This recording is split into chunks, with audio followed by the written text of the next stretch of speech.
흥왕하여 더하여지니라 라고 하는 말씀으로 우리가 함께 말씀을 나누도록 하겠습니다. 우리가 삶을 살다가 보면은 참 이해할 수 없는, 또 설명할 수 없는 그런 일들이 많이 일어납니다. 보이지 않는 섭리라고 하는 그 책의 내용 중에 이런 이야기가 있습니다. 어떤 한 젊은 여자가 친구들과 함께 암벽 등반을 하게 되었습니다. 이렇게 고난이도는 아니고요. 암벽 등반을 하는데 앞에 먼저 올라갔던 사람이 이제 잘못 움직여서 밧줄이 자기 얼굴에 튕기면서 콘택트 렌즈 하나가 빠졌던 것 같아요. 하나가 빠지니까 많이 불편하죠. 그래서 렌즈를 찾았습니다. 여러분, 렌즈는 찾을 수가 없어요. 그 투명한 색깔이기 때문에 한번 빠지면 좀채 못 찾죠. 그래도 혹시 옷에나 또 장비에 떨어져 있지 않을까 한참을 찾았어요. 그리고 믿음이 좋았던 것 같아요. 기도합니다. 하나님, 렌즈를 찾게 하옵소서. 찾았을까요? 못 찾았을까요? 못 찾았습니다. 또 정상에 올라갔습니다. 정상에 올라가서 한 번 더 뒤져봤어요. 샅샅이 뒤지고 또 친구들과 함께 샅샅이 뒤졌어요. 그리고 하나님 앞에 기도합니다. 하나님, 천지만물을 창조하신 하나님, 정말 있는 것도 없게 없는 것도 있게 하신 하나님, 찾게 하옵소서. 정상에서 찾았을까요? 못 찾았을까요? 못 찾았어요. 아무리 뒤져도 안 나오죠. 그리고 이제 내려올 때는 이제 오솔길로 해서 내려왔어요. 이제 다 내려왔을 때 다른 또 팀이 그 올라가려고 이제 준비를 하고 있었던 것 같아요. 그런데 그 팀 중에 그 이제 암벽을 하려고 하는 그 사람 중에 한 사람이 소리를 칩니다. 혹시 렌즈 잃어버리신 분 계시나요? 하고 소리를 치는 거예요. 이게 무슨 일입니까? 그래서 찾아봤더니 자기 것이 맞아요. 근데 이건 렌즈는 잃어버리면 찾기 힘든데 어떻게 이 렌즈를 찾았습니까? 그랬더니 글쎄, 개미가 렌즈 하나를 물고 지나가더라는 거예요. 그냥 있었으면 못 찾았을 텐데 개미 한 마리가 꼭 물고 가는데 거기에 참 하나님의 보이지 않는 섭리라고 하는 것. 그래, 오늘 본문 말씀도 바로 이 하나님의 보이지 않는 섭리가 잘 나타나 있습니다. 이 보이지 않는 섭리 가운데 이 안디옥 교회의 성장을 우리가 볼 수가 있겠죠. 안디옥 교회가 세워진 지 얼마 안 됩니다. 한 7년에서 10년 정도, 그 정도 우리가 길게 잡아봐야 그 정도밖에 못 볼 것 같아요. 개척한 지 얼마 안 되는 교회가 글쎄 바나바와 우리가 알고 있는 바울의 손을 통해서 큰 거액의 부조금을 보내왔잖아요. 아니, 어떻게 설립한 지 얼마 안 되는 교회가, 개척한 지 얼마 안 되는 교회가 벌써 주는 교회로 성장이 되어져 있느냐라고 하는 거죠. 뿐만 아니죠. 교회만 성장한 것이 아니라 사람도 성장이 있었죠. 바나바가 누구를 데리고 오냐면 바울을 데리고 오잖아요. 그 옛날에는 참 교회를 힘들게 했던 사람이고 정말 뭐라고 그럴까, 난폭한 사람이었는데 어느새 이 사람이 성장해서 교회의 믿음직한 일꾼으로 서 있는 그런 모습이죠. 이걸 어떻게 말로 설명할 수 있습니까? 이거는 말로 설명할 수 있는 게 아니죠. 그리고 이제 오늘 12장 전체의 내용도 말로 설명할 수 없는 또 그런 일들이 소개가 되고 있습니다. 바나바와 바울이 예루살렘에 부조를 하기 위해서 왔을 때에 아마 그 즈음에 있었던 그런 일인 것 같아요. 예루살렘에 큰 핍박이 있었고 1절 말씀을 보시면 헤롯이라고 하는 사람이 교회의 몇 사람, 다시 이야기하면 교회의 중요한 지도자를 죽이려고 계획을 했었습니다. 그 중에 한 사람이 누구냐면 2절 말씀을 보면 바로 요한의 형제 야고보라고 하는 것을 보여주죠. 여러분, 이 헤롯 가문과 이 교회하고는 뭐라고 그럴까요? 좀 안 좋은 그런 인연이 있습니다. 계속해서 교회를 핍박하는 그 일에 헤롯 가문이 나서게 되거든요. 지금 이제 본문에 나오는 1절에 나오는 이 헤롯의 할아버지, 이 헤롯의 할아버지는 이 헤롯 대왕으로 알려진 사람입니다.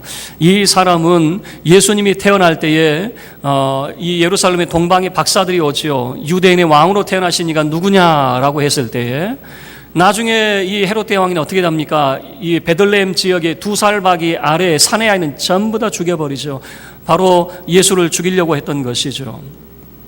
그리고 이 헤롯 대왕의 아들 안티파스라고 하는 사람이 있어요. 이 사람은 어떤 일을 하냐면 세례 요한의 목을 잘라버린 사람이에요. 뿐만 아니라 예수님을 이 십자가에 못 박도록 빌라도에게 넘겨준 사람이 바로 이 헤롯이라고 하는 사람이었거든요. 그리고 오늘 본문에 등장하는 헤롯은 바로 이 헤롯 대왕의 손자입니다. 이 헤롯 대왕의 손자 아그리파 1세가 되는데, 이 사람은 바로 이 예수님의 제자들, 교회 공동체의 지도자들을 핍박하고 죽이는 데 앞장선 사람이었다라고 하는 거죠. 그래서 야고보를 칼로 죽입니다. 칼로 죽였다라고 하는 것은 뭐냐면 이건 종교적 이유가 아니라 정치적 이유다라고 하는 것을 알 수 있어요. 유대인들은 종교적 이유가 발생이 되면 돌로 죽입니다. 돌을 들어서 그 사람을 죽이거든요. 그래서 돌에 맞아 죽었다 그러면 종교적 이유가 될 것이고요. 칼에 맞아 죽었다라고 하는 것은 바로 정치적 이유가 이 속에 담겨지게 되는 거죠. 다시 이야기하면 예전에는 유대 사람들이 그냥 예수 믿는 사람을 싫어했어요. 우리로 이야기하면 혐오 정도 되겠죠. 미워하고 이런 혐오하는 그런 모습이었다면, 이제는 권권력이 이제 투입이 되는 겁니다. 헤롯 대왕은 권권력을 가지고서 이제 교회를 핍박하고 바로 예수님의 제자, 여러분 이 야고보를 죽였다라고 하는 것은 무엇을 의미하냐면요, 예수님의 최측근, 예수님의 수제자들이 누구냐면 베드로, 야고보, 요한 세 사람이었어요. 그래서 혹자는 이렇게 이야기하죠. 예수님의 3인방, 뭐 비선실세를 말하는 거 아니에요. 예수님의 3인방이라고 이야기될 정도로 이 사람들은 변화산에서도 예수님과 함께 있었고요, 겟세마네 동산에서 예수님이 기도하실 때도 함께 했던 그 세 명의 제자가 바로 베드로, 요한, 야고보였습니다. 근데 이 예수님의 제자였던 야고보를 이제 죽이게 되고 베드로도 죽이려고 체포를 해놨어요. 베드로를 죽이려고 체포를 했는데 그냥 죽이면 안 될 것 같아요. 3절 말씀을 보면 유대인들이 너무 좋아하는 거예요. 원래 헤롯 가문과 유대인들은요 앙숙이었습니다. 유대인들은 헤롯을 인정을 하지 않았어요. 왜냐하면 유대인의 왕은 유대인이어야 되는데 이 헤롯 가문은 유대 가문이 아니었거든요. 이 에서 가문이었어요. 그러니까 이방 사람이어서, 한마디로 이야기하면 어떻게 이방 사람이 우리의 왕이 될 수 있느냐, 인정하지 않았습니다. 그런데 이 유대인들이 헤롯을 좋아하는 것은 예수 믿는 사람을 괴롭히니까 너무 좋아하는 거죠. 그래서 이때가 기회다 그러면서 베드로도 죽이려고 준비하는데 그냥 죽이면 안 될 것 같고, 자, 무교절이라고 하는 명절에 유대인의 3대 절기가 있죠. 그 3대 절기 가운데에 유대인들이 많이 모이는 그 명절에 사람들이 한 사람보다 더 많이 모였을 때 베드로를 죽임으로 이 헤롯이 내가 너희들 편이다 라고 하는 것을 보여주려고 했던 것 같아요. 그래서 베드로는 진작에 잡아놨지만 6월절이 지나면은 베드로를 죽이겠다라고 이제 그런 계획을 하고 있었던 거죠. 그래서 성경 말씀을 보시면요, 4절 말씀을 보면 군인 4명씩 4패에다가 이 베드로를 지키게 했다라고 하는 표현이 있는데, 자, 이런 모습이에요. 4명씩이라고 하는 것은, 자, 4명이 한 조가 됩니다. 그래서 죄수가 있는데 이 죄수가 아주 극악무도한 사형수가 되면 어떻게 하냐면은 이 죄수의 양 옆에 군인 2명이 한 사람씩 있습니다. 그래서 그냥 있는 것이 아니라 한 손에 쇠사슬을 같이 묶고 있는 거예요. 그래서 이 죄수가 도망가지 못하도록 2명은 죄수의 옆에서 손에 쇠사슬을 묶고 있고, 나머지 2사람은 어디 있냐면은 문 밖에서 보초를 서게 되는 거예요. 그런데 이 4명이 내조라고 하는 것은 뭐냐면 3시간씩 번갈아 가면서 그런 식으로 지키고 있는 겁니다. 자, 그러면 베드로는 도망갈 수 있어요, 없어요? 절대 도망 못 가는 거죠. 그냥 도망 못 가게 철통 보안으로 그를 지키고 있는 거죠. 근데 제가 볼 때는 베드로도 아마 이 체념을 하고 있었을 거예요. 왜 그러냐면 예수님께서 부활하신 이후에 제자들을 만나요. 갈릴리에서 물고기 잡는 제자들을 만나서 그때 물고기를 잡았는데 예수님 때문에 잡게 됐죠. 153마리, 153마리의 물고기를 잡고 예수님께서 제자들에게 떡과 고기를 구워주셨죠. 그리고 예수님께서 베드로에게 뭐라고 말씀하십니까? 네가 나를 사랑하느냐? 그럼 내 양을 지켜라. 이걸로 끝난 것이 아니에요. 그 다음에 베드로의 미래에 대해서, 베드로가 어떤 죽음을 맞이할 것인가, 이제 그것을 예수님께서 말씀해 주셨는데, 자, 요한복음 21장 18절 말씀에 이런 내용이 있어요. 내가 진실로 진실로 내게 이르노니 내가 젊어서는 스스로 띠띠고 원하는 곳으로 다녔거니와 늙어서는 내 팔을 벌리리니 남이 내게 띠띠우고 원하지 아니하는 곳으로 데려가리라. 이 말은 이런 겁니다. 젊어서는 네가 원하는 대로 살 수 있었지만 나이가 들면 너 감옥에 갇히게 될 거야. 그리고 감옥에서 너 마지막 숨을 거두게 될 거야 라고 하는 예수님의 그런 베드로의 죽음에 대한 예언이었거든요. 그래서 이 베드로는 아마 이런 생각을 하지 않았을까. 그 감옥에 갇혔을 때에 이 감옥은 성전 옆에 있는 안토니오 그 요새였고 예수님도 거기에서 빌라도에게 신문을 받았던 곳이거든요. 아마 여기가 내 죽음의 자리인가 보다. 예수님께서 나 감옥에서 죽는다고 그랬는데 혹시 내가 여기서 죽는 거 아닌가. 그래서 베드로는 아마 체념을 하고 있었던 것 같아요. 그리고 담담하게 그의 운명을 맞이하고 있었던 것 같아요. 그런데 이제 베드로가 죽은 이제 그 다음 날이면은 그는 사형수가 될 겁니다. 그러니까 베드로를 죽이기로 한 그 전날 밤에 아주 기가 막힌 일이 벌어지게 됩니다. 주의 사자가 한밤중에 그 감옥에 나타나는 거예요. 주의 사자가 한밤중에 나타날 때 갑자기 감옥이 어두컴컴한 감옥이 환하게 광채가 나는 겁니다. 그러더니 그 주의 천사가 베드로의 옆구리를 쿡 찌르는 거예요. 쿡 찔러서 하는 이야기가 뭐냐면 일어나. 여러분 잠자다가 누가 여러분의 옆구리를 쿡 때리면 여러분 어때요? 제가 볼 때는 저는 기분이 안 좋을 것 같아요. 저는 잠자는데 누가 건드리는 거 제일 싫어하거든요. 옆구리 쿡 때려가지고 일어나. 그래서 자기도 잠결에 놀래가지고 일어나는데 웬걸요? 쇠사슬이 풀어져 있는 거예요. 쇠사슬이 묶여 있다면 못 일어났겠죠. 그런데 자기도 모르게 일어났는데 쇠사슬이 풀려져 있네요. 그런데 주의 사자가 계속해서 이야기합니다. 너 띠를 띠고 신을 신고 겉옷을 입고 나를 따라와. 그래서 베드로가 주섬주섬 옷도 입고 띠도 띠고 신발도 신고 겉옷도 입고 따라갑니다. 첫째 파수를 지나고 둘째 파수를 지나고 그러니까 경비병들이 서 있는 곳을 지나왔어요. 그런데 아무런 일이 없는 거예요. 지나왔어요. 그리고 이제 마지막 문입니다. 시내로 연결되는 안토니오 요새에서 시내로 연결된 그 문인데 그 문 앞에 딱 섰을 때 문이 저절로 열리는 거예요. 베드로는 그때까지 그 주의 사자를 따라가면서 무슨 생각을 하고 있냐면 이게 생신가 꿈인가 도통 구별을 못하는 거예요. 아마 꿈이라고 생각을 했던 것 같아요. 내가 지금 꿈을 꾸고 있는가 보다 이렇게 생각을 했던 것 같아요. 그리고 그 주의 사자를 따라가서 이제 시내 한복판에 딱 서 있네요. 시내 한복판에 딱 서 있을 때에 주의 사자가 사라졌어요. 그럴 때 이제 베드로 혼자 남게 되었죠. 그때 정신이 딱 드는 거예요. 이게 뭐지? 우리 같으면 꿈인가 생시인가 확인하려면 어떻게 하죠? 볼 한번 꼬집어 봐야죠. 한번 쫙 꼬집어 봐야 하는데 모르겠어요. 유대인들은 어떻게 했는지 모르겠어요. 이게 꿈이 아니고 생시라고 하는 것을 알게 되죠. 그래서 베드로가 그때 깨달았어요. 하나님께서 천사를 보내서 나를 구원해 주셨구나. 이 헤롯의 손에서 이 유대인의 관계에서 나를 하나님이 구원해 주셨구나. 그가 얼마나 기쁜지 그 마음으로 이제 성도들이 모여 있는 그때는 우리가 아는 마가라고 하는 사람의 집에 모여 있었어요. 그 마가의 집에 찾아가게 됩니다. 찾아가서 문을 두들깁니다. 베드로가 문을 두들기는데 사람들 다 깨우지는 않았을 거예요. 왜냐하면 우리로 치면 지금 베드로는 탈옥했잖아요. 베드로가 나 여기 있어 라고 말할 수는 없을 거 아니에요. 이제 문을 두들기죠. 아마 조용하게 두들겼을 것 같아요. 그럴 때 로데라고 하는 어린 여자아이가 이제 문에 뛰쳐나와요. 뛰쳐나왔는데 이제 베드로에 들어보니까 베드로가 이제 이야기를 하는 거죠. 나니까 문 좀 열어줘. 뭐라고 말했을지 우리나라 사람 같으면요 이렇게 이야기하죠. 전화하면 참 뭐라고 그럴까 심술궂어요. 우리나라 사람들은 전화할 때 이렇게 이야기해요. 자기가 어디에 사는 누구냐고 말을 해야 되는데 나다. 그걸로 끝나요. 누군데? 나 몰라? 내 목소리 몰라? 몰라. 그러면 에이 서운한데? 서운할 게 뭐 있어요. 내가 누군지 밝혀야 될 거 아니에요. 근데 아마 이제 베드로가 밝혔던 거야. 이제 베드로의 음성이라고 하는 것을 이 여자아이가 알았던 것 같아요. 얼마나 기쁜지.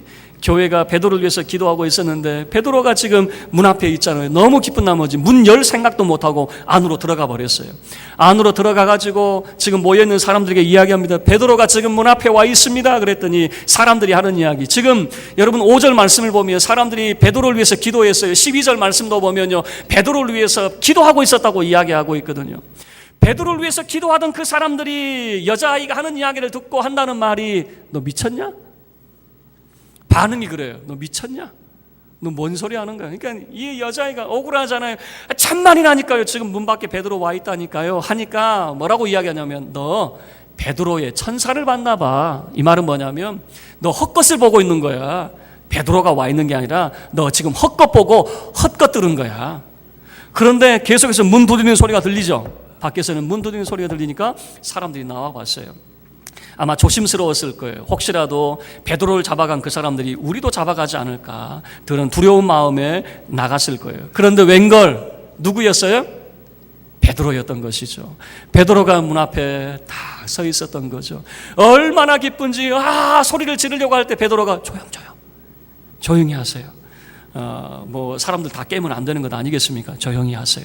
그리고 베드로가 사람들에게 이야기합니다. 자기가 어떻게 그 옥에서 나오게 되어졌는지, 하나님께서 그를 이 헤로데 손에서 어떻게 구원해 주셨는지를 설명을 쭉 해줬어요. 그리고 자, 우리 한 구절 볼게요. 자, 17절 말씀 보셔요. 자, 17절 함께 합독하죠. 시작. 베드로가 그들에게 손짓하여 조용하게 하고 주께서 자기를 이끌어 옥에서 나오게 하던 일을 말하고 또 야고보와 형제들에게 이 말을 전하라 하고 떠나 다른 곳으로 가니라. 베드로가 다른 곳으로 갔죠. 그런데 뭐라고 전달을 하냐면, 지금 나에게 일어난 일을 누구에게 말해라? 야고보와 다른 형제에게. 아니, 야고보 죽었잖아요. 2절에서 야고보 죽었다면서요. 그러면 야고보가 누굽니까? 죽은 사람은 예수님의 제자 사도 야고보라고 하는 사람이고, 지금 17절에 나오는 야고보는 예수님의 동생 야고보를 말하게 돼요. 그래서 초대교회의 수장, 초대교회의 가장 큰 어른이 누구였냐고 물어본다면 바로 예수님의 동생 야고보가 초대교회의 수장의 역할을 하게 됐거든요. 그래서 베드로가 이렇게 소식을 전하는 거예요. 내가 감옥에서 구원된 것을 예수님의 동생 야고보와 또 다른 형제, 그러니까 다른 사도들에게 전해주시오라고 하면서 베드로는 이제 우리로 말하면 도망, 계속해서 예루살렘에 머물러 있으면 또 체포돼서 그는 죽음을 맞이했겠지만 이제 다른 곳으로 피할 수 있었다라고 하는 것이죠. 그리고 날이 샜습니다. 자, 헤롯이 이제 유대 사람들에게 약속을 했죠. 내가 베드로를 죽일 테니까 여러분 모이시오라고 했겠죠. 그리고 베드로를 자, 감옥에서 나오라고 그랬는데 군인이 하는 이야기가 뭐예요? 베드로가 있어요, 없어요? 없다는 거예요. 얼마나 낯이 낯이 붉어졌겠습니까? 유대인들에게 뭔가 보여주려고 했는데 베드로가 없어요. 아니, 도대체 밤사이에 무슨 일이 벌어졌길래. 그래서 베드로를 지키고 있었던 그 군인들을 오히려 죽이게 만드는 것이에요. 자, 그리고 이 헤롯은 자기의 그 거처였던 가이사라라고 하는 곳으로 가게 됩니다. 그리고 이 헤롯의 죽음에 대해서 20절부터 23절까지 소개를 하고 있는데, 자, 이런 내용입니다. 이 헤롯이 두로와 시돈 사람들을 매우 싫어했어요. 두로와 시돈 사람은 헤롯의 관할 지역이 아닙니다. 그런데 아마 정치적이든 경제적이든 어떤 문제가 발생했고 서로 갈등 가운데 있었던 것 같아요. 우리나라에 막 중국 사람 막 많이 몰려왔어요. 명동에 나가면 이게 중국인지 대한민국인지 모를 정도로 중국 사람들은 넘쳐났어요. 제가 명동 나가면 저한테 한국말로 소개 안 해요, 그 직원들이.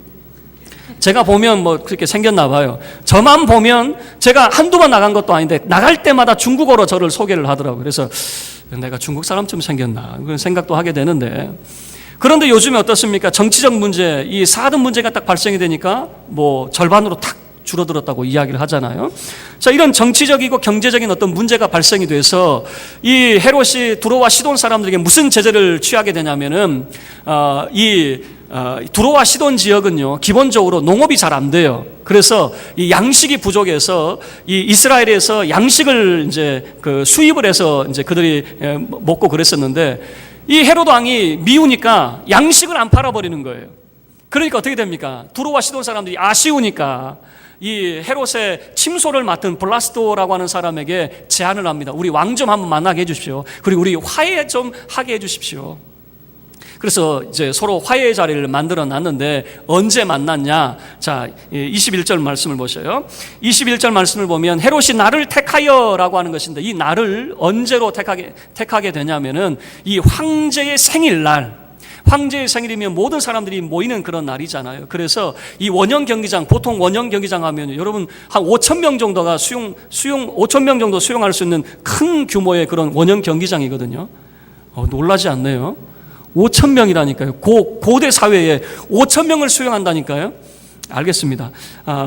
이 5천 명 정도 수용할 수 있는 그 원형 경기장인데, 자, 이곳에서 이 황제의 생일날 두로와 시돈 사람 또 이스라엘 사람들이 이 황제의 생일을 축하하는 사람들이 다 모였겠죠. 그리고 헤롯은 단상에 앉아가지고 연설을 합니다. 그런데 이 단상에 앉아있는 이 헤롯의 모습을 요세푸스가 어떻게 소개를 하고 있냐면, 좀 가벼운 은색 빛이 나는 그 옷을 입었다라고 이야기해요. 여러분, 이 은색 옷이 햇빛에 반사가 되니까 어떻게 됐을까요? 반짝반짝 빛나겠죠. 거기다가 헤롯이 연설하는데 두로와 시돈 사람들은 어떨 것 같아요? 지금 아부를 해야 되잖아요. 아부를. 그래서 헤롯이 뭐 말만 하면 와 뭐 이러지 않았을까요? 여러분, 제가 이 교회에서 설교를 하면요, 여러분들 웬만해서는 아멘 안 합니다. 근데 기도원에 가면요, 기도원에 가면 뭐 말만 하면 아멘을 해요. 뭐 이 사람들은 다 이상한가 싶을 정도로, 내가 말이 끝나지 않았는데도 뭐 무슨 말만 하면 아멘 가르는데, 아마 그런 반응이었을 것 같아요. 두로와 시돈 사람들이 아부를 해야 되니까, 지금 뭐라고 이야기하냐면, 헤롯이 연설할 때 그 옷도 반짝반짝 빛나죠. 야, 이건 사람의 소리가 아니라 신의 소리구나, 이렇게. 아부도 이런 아부가 어디 있습니까? 그러니까 헤롯을 지금 신으로 막 추앙하니까 헤롯이 얼마나 기뻤을까요? 그런데 23절 말씀을 보셔요. 이제 헤롯이 죽음을 맞이하게 되는데 영광을 하나님께 돌리지 않았어요. 그래서 주의 사자가 이 헤롯을 치시니까 헤롯이 이 벌레가 먹어서 헤롯이 죽었다라고 하는 그런 표현을 써요. 다른 번역본에서는 이런 좀 더 자세하게 이렇게 소개를 하고 있는데요, 헤롯이 한 5일 정도, 이 연설이 있고 난 다음에 5일 정도 복통을 앓았다는 거예요. 복통을 앓고 그가 죽었는데 그의 배를 열어보니까 벌레들이 드글드글한 거예요. 그리고 몸에서는 악취가 나더라라고 하는 거예요. 그래서 성경은 이렇게 말합니다. 주의 사자가 그를 쳐서 그가 벌레에 먹어 죽었다라고 하는 것이죠. 그리고 성경은 24절 말씀에 이렇게 표현을 하죠. 함께 읽겠습니다. 24절 시작. 하나님의 말씀은 흥왕하여 더하더라 라고 하는 거죠. 말씀을 마치도록 할게요. 이런 모습이에요. 주의 사자가 소개가 됩니다. 주의 천사가 소개되는데, 베드로의 경우는 그는 죽을 수밖에 없는 환경이었음에도 불구하고 주의 사자가 그를 구원해내시고 건져내셨어요. 반대로 최고의 권력가였던 헤롯은 어떻게 되느냐? 교회를 핍박했던 헤롯은 주의 사자가 그를 치심에 벌레가 그를 먹었다라고 하는 것은 아주 치욕적인 죽음이었고 부끄러운 죽음이었다라고 하는 것을 보여주고 있는 것 아니겠습니까?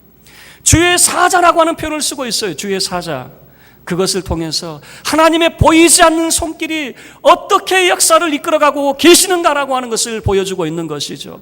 교회를 괴롭히는 자, 그에게는 하나님께서 징벌로 함께 하셨지만은 베드로를 하나님께서 구원하여 주심으로 결국에는 교회가 무엇을 고백하게 만드냐면 24절의 말씀을 고백하게 만들더라, 그 말입니다. 하나님의 말씀은 흥왕하여 더하더라라고 하는 것을 고백하게 만들더라라고 하는 것이죠. 우리 성도의 삶도 보면요, 참 어려운 문제가 늘 발생이 됩니다. 어린아이부터 노년에 이르기까지 다 힘들고 어려운 삶을 살고 있어요. 문제가 항상 있어요. 예수 잘 믿는다고 문제 없다, 다 착각이에요. 예수 잘 믿어도 문제가 있어요. 어려움이 있어요. 참 내가 원치 않는 일을 만나기도 해요. 그러나 시간이 지나고 뒤돌아보면 하나님의 보이지 않는 손길이 우리를 어떻게 붙들고 계시는가라고 하는 것을 알게 된다라고 하는 거예요. 결국에는 성도가 무엇을 고백하냐면 하나님의 말씀은 흥왕하여 더하더라, 이것을 고백하게 되더라라고 하는 거죠. 여러분도 이 고백을 할 수 있기를 바랍니다. 지금은 우리가 힘들고 어려운 삶을 살지만 하나님의 보이지 않는 그 섭리의 손길이 우리를 붙들고 계심으로 어느 순간 뒤돌아보면 흥왕하여 더하더라 라고 하는 인생, 그리고 우리 주의 몸된 이 강남중앙교회는 참으로 하나님의 말씀이 흥왕하여 더하여지는 교회 될 수 있기를 주의 이름으로 축원합니다. 우리 모두 자리에서 일어서서 함께 우리 찬양